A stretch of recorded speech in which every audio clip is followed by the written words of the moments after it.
Thanks so much for having me out here today. What I wanted to do is talk to you a little bit about disasters and the state of our world. And it's pretty alarming as to what's going on. Did you know that there's 165 million people in our world today that are declared in a state of need? Did you know that? 165 million. A decade ago, that number was half. So in the last 10 years, the amount of people that are either displaced by war, become refugees, or are affected by natural disasters has doubled. So you can see this alarming trend where the caseload and the number of people that need our help has gone up. Does anyone in the room think that the amount of money available to help those people has doubled in the last decade? Yeah, absolutely not. So what we have is we have this horrible graph of people in need going this way and money going this way. And there's only one way in order to make that graph kind of meet, in order to get a nexus on that graph, and that is if we innovate in the way that we deliver aid to folks, in the way that we help people to lower the cost of a transaction. Because if we don't come up with innovative solutions, we're not going to reach 40, 50% of these folks. That's 50 million people that don't get any assistance at all if we don't start doing things differently. So that's the main underlying point for my talk today. There's going to be a lot of folks left behind globally. Now, before I get into this, I want you to understand that what we do as an agency is we respond to disasters and war zones all around the world. You know, you saw in the little video before that we'd been out over 188 missions. Well, that was at the end of last year. We're up over 193 now in 67 countries. And we've delivered aid to about 3 million folks, right? Has anyone ever been in a disaster zone? Like, do you understand what it's like to be in a disaster zone? You know, like, let's look at the Haiti earthquake for a second. So this is in January of 2010. It's a 45-second event. And that 45-second event wipes out 170% of the gross domestic product of a country. It basically wipes out 2 years of its economy. And it affects 3 million people, it displaces 1 million people, it kills 250,000 people. This is a 45-second event. That's a little bit longer than I just spent explaining what the event was. The ground shakes, the buildings come down. This is what it looks like. It's a little graphic, so if you don't like graphic things, now's the time to either close your eyes for a bit, but this is what disaster looks like.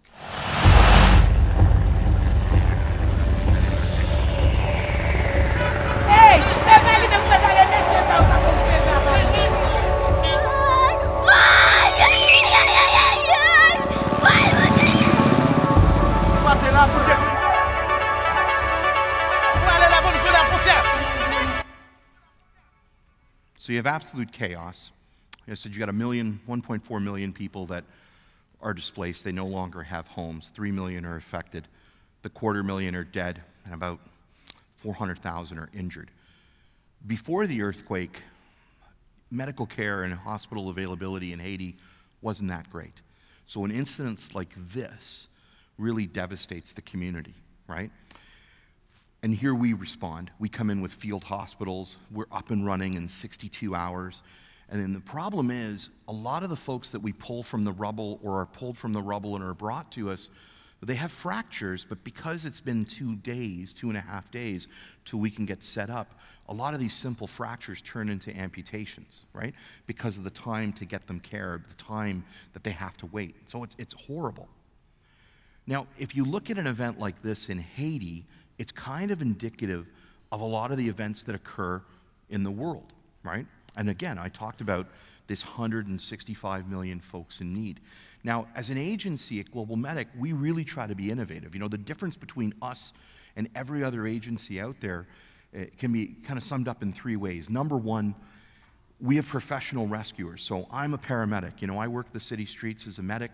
Our other folks that volunteer for us, they're either medics or police officers or firefighters or doctors or surgeons or nurses. And every one of us is a true professional, and we all volunteer our time. We don't get paid. We just go out and do the work, whether that's treating patients or getting folks clean drinking water or providing, you know, specialty rescue services.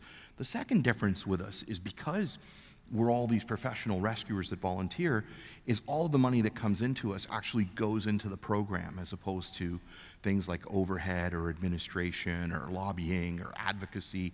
It's all about getting aid to people in need. And that, that's critical, like filling those gaps. And then the third thing that's different about us is we're constantly innovating. We're constantly trying to come up with new ways on how to deliver aid. So the purpose of my talk today is to talk to you about some of the different things that we do. This is Ecuador. Back in April of 2016, there was a massive earthquake. And as you can see, there's a rubble pile. Buildings are down.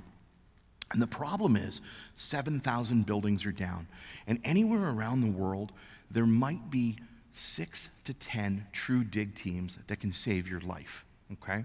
So if you're trapped under the rubble of a building and you're really trapped, there's only going to be Fairfax County from America, Task Force 1 from America, a German team, a Colombian team, a French team, a Spanish, a Japanese team. These are the only folks that can actually save you, right? But if there's 7,000 buildings, I guarantee you at every one of those buildings, there's somebody saying, my mother's in there and I can hear her. She might be in there, but they can't hear her. And you can't put 6 teams onto 7,000 buildings because remember, there's a time frame to save the life. How long do you think you're going to survive trapped under the rubble? A day, 2, 3, 4, 5 tops, right? So when you have all these variables of very few teams, lots of people trapped, so many thousands of buildings, and then a clock that you're working against, well, what do? We could bring in search and rescue dogs to sniff on the rubble pile, which we do to try and find a survivor, or we bring this little machine in. I guess you can see it up here. This is ground penetrating radar, and we zap into the rubble pile to locate a heartbeat and the actual movement of chest rise fall. So I can tell you based on this machine if there's actually a survivor in that building. So what does that mean? If I locate a survivor, I notify incident command, who notifies a dig team, who comes out, does a double verification with a dog, right? And they start working here. So rather than working blind, right, they have another tool. Now what we're working on is we're working on putting these sensors onto drones so I can fly over the top of the building. Because imagine how hard it is to get in here and place these different sensors in to locate the heartbeat going, right? And remember, we've only got 3 or 4 days to go and do this. So we lose that first day getting there because we're never in the country when the disaster happens. We're always responding. So our kit's got to be ready to go. Then we got to get the next flight in, whether it's commercial or military or cargo or whoever's getting us in there. And then we got to hit the ground running. So often we're sleeping out of the trucks and we're not really sleeping in those first 4 days because we're running these ops. But do you see the type of innovation that this is? This could be the difference in life or death to the folks that are trapped. And when we got in there, the very first algorithmic question that we asked was, where were people affected, right? What time did this happen? This is a 4 o'clock in the afternoon incident, right? Or sorry, this is a 9 o'clock at night incident. So we know they're not going to be in a bank, right? Because the banks are closed. We know they're going to be in their residences. And then we took all the 911 calls because folks were calling 911 saying, this is the Arteaga family. I'm trapped. This is where I live. Problem is the whole neighborhood is down. So now how do we find where their home was, right? So we're cross-referencing these 3 different pieces of data, and then we're zapping the area with our ground-penetrating radar, and if we find that heartbeat, then the dig team comes in. Now this is the hardest part. The dig team now takes over, and we move on to the next building to try and find the next survivor.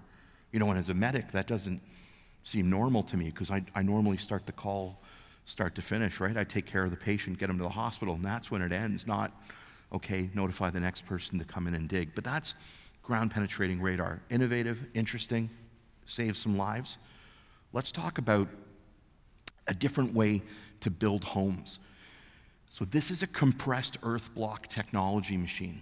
So when Typhoon Haiyan hit the Philippines, and it was in the path of 25 million people. It was incredible, the number of people that had to move. And the folks, they got out of the way, but all these homes were destroyed. Many people were killed. And the folks that were living along the coastline, they lost everything. So we had to move them off the coastline and start building them houses. Well, the problem is, if you start building people houses, The global community comes in and they build these crappy wooden huts that are just going to get blown away by the next storm. And we say, oh, you're only going to live in these homes for just a few months or another year until we can build you a permanent home. But that just never happens, right? Because donors get tired. They don't want to keep putting money into a crisis. They kind of forget about it. It's out of the news. It's not that interesting. And we were saying, look, that's just wrong. So why don't we come in and build people permanent homes in a different way? And the neat disruption about this machine is rather than coming in and buying bricks that are, made in China or made in some country where the kids are making the bricks and the bricks aren't that good quality. And of course, when you're trying to rebuild, you have a huge amount of supply, right? Very little supply and a huge amount of demand. So whenever you have that, whenever you have too many people wanting a product, usually the product's not well made, right? So rather than facing all those obstacles, we said, let's be disruptors and do it a different way.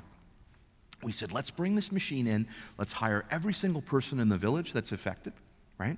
And get them running that machine. When they run the machine, they throw dirt in, we put a little bit of cement, and every 8 seconds, you saw that machine churn out these blocks. And now we're building homes from these blocks. So it means the family actually gets to help build their home, right? So they're actually buying into this. They're putting their sweat equity in, and they know that they're building their own home with what we're doing, right? You can train young people into new jobs. You teach them how to be masons. You teach them how to make bricks and blocks. You teach them how to actually build, right? It's incredible. And the greatest disruption is the money, instead of the money going from governments or donors to us to a big company, right? The money goes to people. Because I'm not going to just have people work for free. We're going to pay folks. And if you're in a disaster zone and you don't have a job or you don't have a livelihood, that's the worst thing. But if you have a job, right, 8 to 9 people rely on you, which means everybody in this front row, if I hired you to do the work, everybody in that front row is now getting some form of economic benefit, whether that's the food that she provides or the shelter that she provides. And it's a better way of getting aid to people through that livelihood, through that distribution of cash for work, right? And then the output product is a permanent home.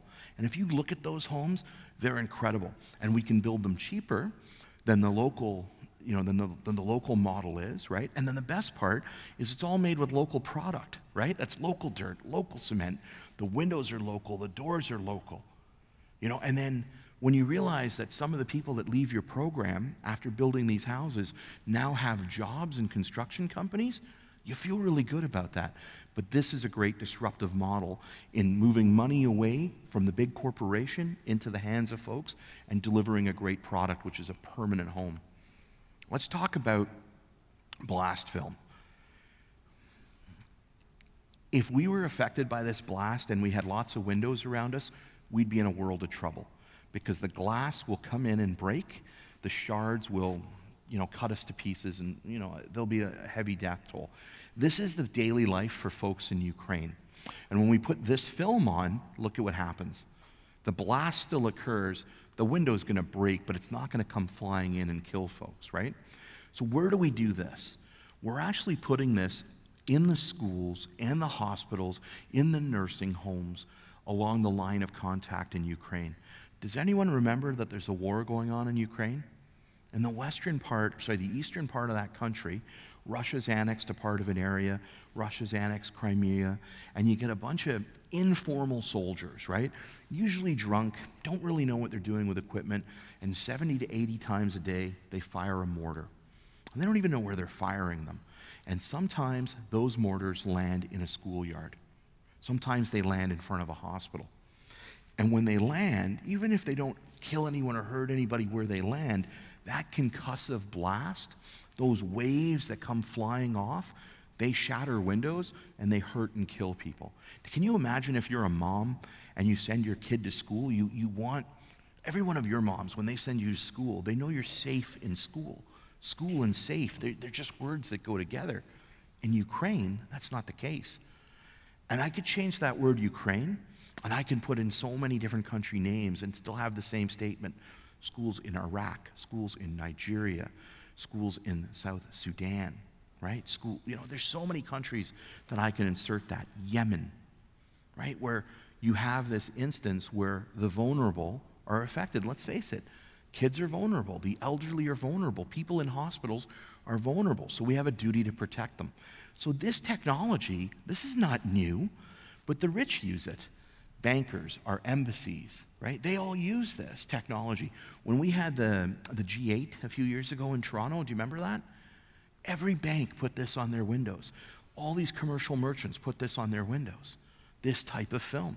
So the technology's out there, and what we did was we said, look, we're going to repurpose an innovative technological idea and put it to the poor, put it to folks that are vulnerable, put it to folks that can't afford to have this stuff on their own, that didn't even know that it existed. So do you see, innovation is not always about creating a new idea. Sometimes it's about repurposing where you put the idea, right? And this is what we do in Ukraine. And now mom knows that when her kid goes to school, she's safe. Let's talk about some of the tougher things post-disaster. Like, one of the things that you absolutely need after a disaster is access to clean water. Any one of you in this room, if you need a drink of water, what do? You're going right to the fountain. It's within 25 steps for you, right? If you're coming into a disaster zone and you don't have clean drinking water, this is what's going to happen. You're going to get sick. A waterborne disease will make you ill. Now, if you're a young person, let's say you're under the age of 5, or you're an older person, let's say over the age of 70, you're probably going to be immunocompromised, right?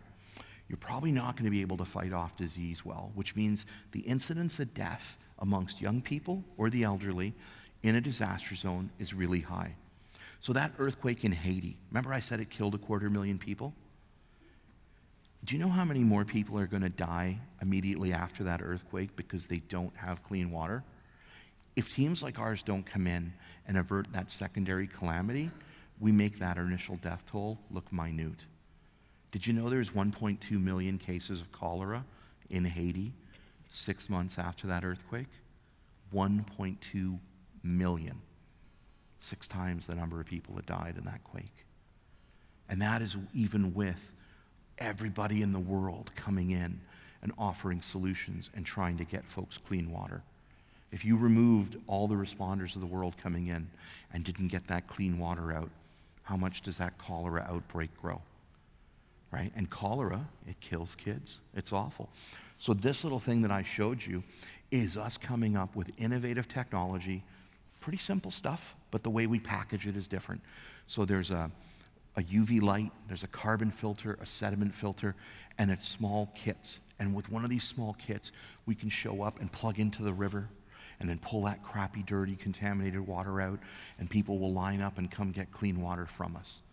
And that difference, that instant difference that we could set up in an hour, within an hour of landing, could very well save the lives of everybody in that village because they're not going to get sick. That's how much of a difference that makes. Hurricane Matthew last year in Haiti, we landed on a Thursday night. Friday morning, we were up into the zone because we had to drive there, and an hour after we were in the city, 6 of these units are up and running. And each one of these units, there's 10, 20,000 people a day can get clean water. That's a lot of water flowing. But this is a good start, right? This is what we call point of source purification. What's better is when you start purifying at point of use, which means you can give mom the opportunity to clean drinking water, to provide it at home. So here's our volunteers in our warehouse, and I fully expect every one of you to sign up and volunteer for us and come out and assemble these kits. So I'm being serious with that. So you can see these volunteers, they're assembling bucket systems, right? And then here's one of our people in Myanmar, right, teaching mom how to assemble these units. And this is the coolest thing about innovation and technology. It does not need to be new and cutting edge. This type of ceramic filter has been around since the time of the caveman. This is old technology. And you can see it's 2 buckets. There's ceramic candle filters between the buckets. And it's gravity fed. There's no electricity. There's no moving parts. There's nothing to really break. If one of the candles breaks, you put a plug in, the other 3 filters work. And what it means is the family gets clean water for about a year, okay? These kits are $40, $50. Let's say by the time we actually get them to everybody, you know, between the air freight and the ground truck and get them out, maybe $60. Well, if the family is 6 people, and I told you that after any crisis or any war zone, I could get people clean water for $10 for 1 year, would you not think that's good value for money? Well, this is what we do. And I remember, because lots of people come to us and say, Rahul, this is the greatest product since sliced bread, and we just challenge it and say, no, it's not, it's terrible. With this one, when we first started trialing them, we did it in Haiti. And then we picked 2 of the most austere environments in the world, Yemen and Somalia. These wars in Yemen and Somalia have gone on forever. They're very hard to reach people. It's a very difficult situation, and these worked there. So we've been using them for a few years, and what we do is we get volunteers to come in and do the assembly and do the drilling. So we lower the cost of transaction, because when we can save money on these units, it means we can get more units out to people. And we've gotten 70,000, 80,000 units out now in the last few years to 13 countries. Thursday, we just had another 512 units fly in the air to Istanbul. This morning it landed on the border, and it's being taken over in a few hours to Syria. Do you remember all those folks that were affected by that chemical weapons attack a couple weeks back? Well, we talk about that chemical weapons attack, and we talk about America firing missiles. But we don't talk about the 62,000 people that fled those cities. 62,000 people that fled with nothing, that don't have clean water. And now we've got about 500 of those families that we're going to give this solution to. Still a lot more people in need. But this solution, this type of solution, is the answer, right? So innovation doesn't always have to be new. It doesn't always have to be purpose-directed, because these ceramic filters have been used everywhere else. You can go to Canadian Tire. Your parents might even buy these ceramic filters for your cottage or your house, and it's repurposed for this. And if you see that little guy there, this guy's in Myanmar when it flooded out terribly a couple years ago, and he now has clean water, and he's not going to die of something as stupid as typhoid or cholera. It's incredible. And $10 a year, it's an unbelievable thing. I'll talk to you about one other innovation. A few years ago, remember I was telling you about Haiti. When we went into Haiti, we said, look, our convoy's driving and we're trying to reach where we're going. And we couldn't get there because the buildings were down and bodies were everywhere and tires were burning. And we just thought if we had a little drone above us that could guide us, right, we would have gotten there faster. And if we got there faster, we would have been set up faster. So those hundreds of people that were waiting for fractures to be set, that turned into amputations, well, maybe we would have been able to set their fractures. So we started talking about using drones back then in 2010. And the technology has gotten better and better and better. So we launched a program called Rescue AV. So rescue and then unmanned aerial vehicle, right? And the idea is, can we do 4 things with drones? Number 1, can we deliver aid to people that are either cut off by war or cut off by the mudslide or what have you, right? Number 2, can we take hundreds of thousands of photos and make those photos, cross-stitch them into emergency maps? And with those emergency maps, can we do comprehensive damage assessments, right? Number 3, can we provide what's called situational awareness, which means, can I tell you what bridge is out? Can I tell you what road is out? There is nothing worse than driving 6 hours with your convoy trying to reach 20,000 people to get them food or clean water or set up your hospital, and you come across a landslide and you can't get past it. But if you had a drone up, you knew the landslide was there and you wouldn't have gone down that road, right? And number 4, can I support search and rescue functions, right? So we launched this program. And we very, very challenging program, very innovative, very new. And this little tiny company, I don't know if you've ever heard of them, Google, they decided that we should win a Google.org Impact Challenge Award because we're using technology for good. So with their money, we've now run drone programs in 9 countries. Back in the Caribbean last year, we had 3 multiple drone programs going where we were mapping out exactly where the problems were. We were doing the situational awareness. We were supporting the search and rescue teams. We've done it in Colombia. We've done it in Ecuador. It's a very, very exciting program. The methodology is simple. If I get you better information as an emergency manager, you'll make better decisions. And the impact of your decisions means that aid is delivered more efficiently to more people. Doesn't that make sense? Better information, better decisions, and the output, it's not a test score, right? The output is more aid to more people, which means saving more lives, right? Like it's one of the coolest programs that we run. So coming back to the beginning, I told you that, you know, there's 165 million people in need. And the money, the caseload is so big compared to the money available to help these folks.